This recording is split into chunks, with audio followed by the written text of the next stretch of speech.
I would like to thank the Czech government for organizing this very important and very timely conference. Hungary had a dramatic historic experience under authoritarian regime during the 50 years of communist dictatorship. Numerous martyrs among the clergy, the religious and the laity testified with their sufferings and their lives the importance of religion for man and society in Europe. The venerable servant of God, Cardinal József Mindszenty, is an eminent symbol of the resistance to the oppressive regime that wanted to eradicate faith from society. On today's occasion, it is our duty to remember those people who suffered for their faith in the past and to show solidarity towards those who suffered the denial of FORB in our days.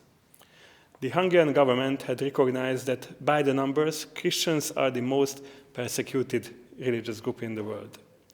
Violent persecution, state oppression, social marginalization and discrimination is present in many regions of the world for 360 million Christians.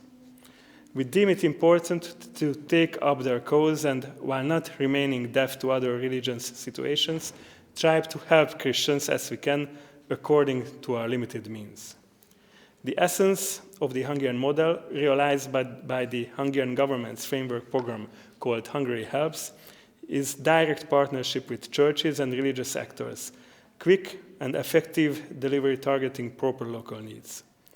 I am glad to say that since the launch of the Hungary Helps program in 2017, Hungary has to date supported a total of 330 faith-based humanitarian and reconstruction projects and an annual scholarship program in 57 countries worldwide with a total budget of $106 million.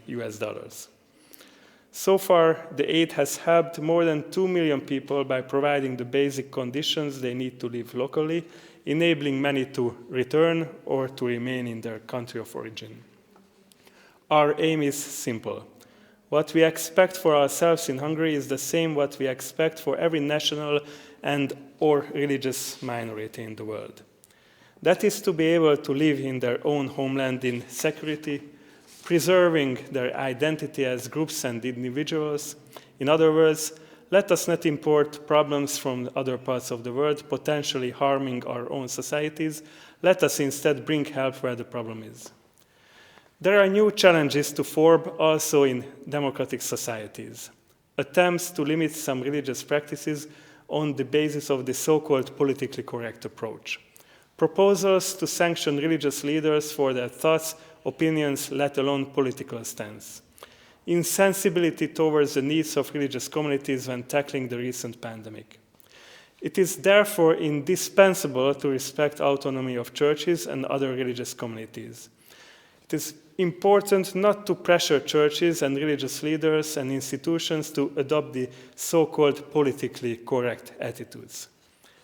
The government of Hungary equally does not tolerate hate against Christians, Muslims, Jews, or others.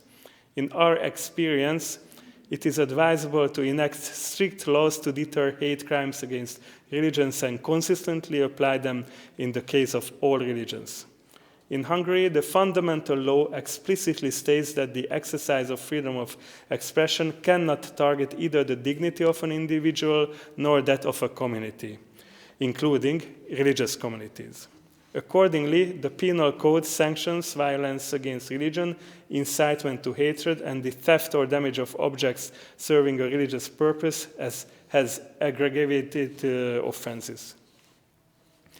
The government of Hungary continues to be committed to bring relief to persecuted or vulnerable Christian and other faith communities worldwide. This is through humanitarian aid and development projects in order to enable them to live their freedom of religion in a concrete manner on the lands of their origin. Because FORB should not be an abstract right, but the reality of daily life.